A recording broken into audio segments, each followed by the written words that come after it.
Slow itu dia pasti kalau kita ajak ngobrol dan tenang. Oh gitu ya, itu emosi ya.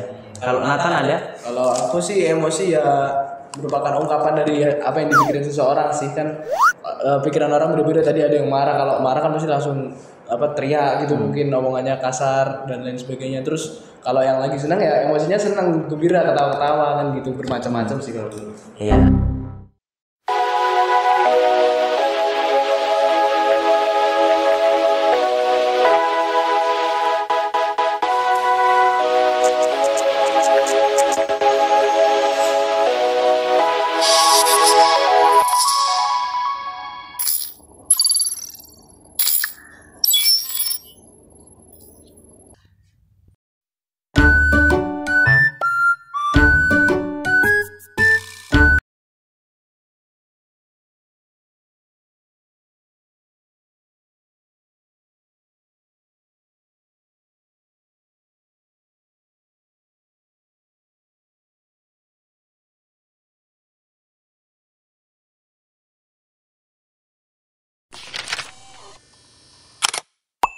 Shalom teman-teman, berjumpa kembali bersama kami di dalam diskusi Cornerstone Connection bersama dengan Pendidikan Advent Semarang. Nah, teman-teman, sebelum kita diskusi, kita akan kenalan dulu nih. Di sini ada teman kita. Siapa namanya? Perkenalkan, nama saya Christian Afrianus Guri dari kelas 12. Oke, Christian ya. Kemudian Perkenalkan, nama saya Mark Bison Pandey, saya dari kelas 11. Pison ya, kelas 11. Oke, yang terakhir Udah kenal. Udah kenal ya. Udah kenal. Sudah terkenal dia itu. Meanwhile, in our universe.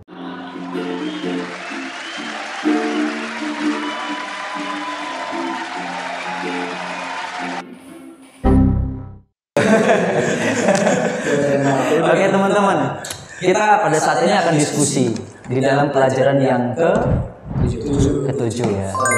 Oh iya, judulnya adalah Komitmen di bawah api. ya, komitmen di bawah api. Wah, sudah ada komitmen tapi di bawah api. Maksudnya gimana ya? Panas Pak, panas. Panas. Pernah kalian di bawah api? Enggak dong. Enggak pernah ya. Tapi kalau kena api? Pernah. Panas. Oke. Jadi komitmen punya apa namanya? Kemauan yang kuat ya, tapi di bawah api. Api itu biasanya apa? Tekanan. Ya, bisa pressure, tekanan ya. Jadi meskipun di bawah tekanan tapi bisa apa? Bisa berkomitmen. Iya, bisa berkomitmen. Nah, pertanyaannya teman-teman, kalau ada tekanan gitu, kalian ada emosi nggak ya? Lalu emosi itu menurut kalian apa? Emosi itu apa ya? Kayak luapan sementara seseorang gitu. Jadi nggak terlalu lama dia ada di orang itu. Jadi cuman emosi sebentar doang gitu. Misal kayak ada orang yang buat dia marah, tapi cuma sesaat gitu. Jadi kalau di saat itu nanti dia marah, tiba-tiba nanti setelah beberapa menit nanti dia udah nggak marah lagi gitu. Oh, itu emosi ya menurutmu ya? Muncul hanya sesaat gitu ya. Itu apa menurut kamu, Pison? Kalau menurut saya tuh emosi itu seperti mood-moodan lah. Kayak ketika kita rasa mood kita tuh lagi senang gitu, kita kayak biasa aja. Tetapi ketika misalnya tiba-tiba ada masalah datang atau kita lagi dalam situasi depresi, tekanan, sering sekali kita kayak langsung marah. Kayak setiap orang mau ngajak ngobrol aja kita kayak langsung sana pergi, kayak jadi malas ngobrol sama semua orang lagi Oke, jadi mood ya. Jadi moodnya hancur, jadi emosi. Tapi nanti ketika dia udah tenang, udah slow gitu, dia pasti kalau kita ajak ngobrol udah tenang. Oh gitu ya. Itu emosi ya. Kalau Nathan ada? Kalau aku sih emosi ya merupakan ungkapan dari apa yang dipikirin seseorang sih kan. Pikiran orang beda-beda, tadi ada yang marah, kalau marah kan pasti langsung teriak gitu, mungkin omongannya kasar dan lain sebagainya. Terus kalau yang lagi senang ya emosinya senang, gembira, ketawa-ketawa kan gitu, bermacam-macam sih kalau dulu. Iya. Jadi pernah ya salah satu ekspresi kalian pernah lihat ini nggak apa yang lucu-lucu? Ketawa sebentar tapi di situ kayak tenang. Itu juga disebut dengan emosi. Tapi orang biasanya mengatakan emosi itu lebih ke arah negatif. Iya, marah lah gitu. Nah, pelajaran ini kenapa? Karena pelajaran kita ini berbicara mengenai Paulus ya, yang dia menulis surat untuk Roma. Jumat ya. Jemaat yang ada di Roma ya. Itu adalah rasa rindunya Paulus ya kepada jemaat di situ. Kalau menurut kalian pernah nggak sih rindu?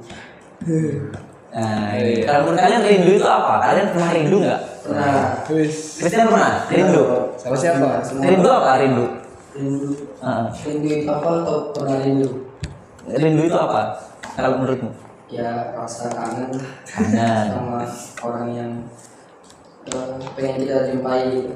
Oh, orang yang dijumpai ya. Ya orang yang pengen kita jumpai. Jadi itu rindu. Biasanya orang kalau rindu itu ada something. Orang ini lebih spesial, gitu kan. Jadi orang yang mau dideketin ini adalah orang yang spesial. Nah, spesial ya. Kalau Bison? Ya sama kayak Kristen, kayak rindu itu ketika kita ingin bertemu orang yang kita sayangi lah, kita anggap dia itu spesial di dalam hidup kita, jadi kita itu pengen ketemu dia, ya kayak kangen lah, pengen ketemu terus setiap saat sama dia. Iya. Nah, kalian ini kan asrama nih. Ada nggak yang dirindukan? Ada dong pasti. Apa itu? Siapa? Pacar saya sendiri. Pacar ya. Pacar gimana pacar sekarang? Itu di sini. Di mana? Kan beda asrama, jadi mungkin. Oh, di asrama juga. Waduh. Jadi rindu sama teman asrama. Waduh, biasanya rindu itu sama keluarga gini kan. Ya sama keluarga. Oh. Kalau Bison? Ya rindu sama keluarga lah. Keluarga ya. Keluarga. Di asrama kan nggak bisa ketemu setiap hari aja, bisa lewat HP. Iya. Oke. Ada liburan aja baru bisa pulang. Nathan, pernah rindu? Pernah nggak ya? Pernah lah, kalau misal udah pergi jauh kayak pengen juga pulang itu, capek di luar terus, pengen pulang, pengen ketemu keluarga, pengen tidur di rumah lagi gitu. Oh, itu rindu. Rindu kasih. Iya, rindu kasur. Kadang gini, kenapa kita rindu? Karena kita ada rasa sama pihak kedua ini, iya kan? Itu pengen ketemu gitu kan. Sama sebetulnya Paulus juga pengen rindu sama jemaat. Begitu pula kita. Siapa yang rindu Yesus datang? Ya, Pasti. Kita pasti rindu kan sama Yesus datang. Nah, ketika Yesus datang, menjelang Yesus datang itu firman Tuhan katakan menjelang kedatangannya umat-umat Tuhan itu akan dibuat, mungkin bisa dibilang ada tekanan, ada pressure, mungkin dibikin susah lah dan sebagainya. Nah, menurut kalian bagaimana cara kalian dapat menghadapi masalah itu? Begitu teman-teman. Gimana cara kalian komitmen di bawah tekanan itu?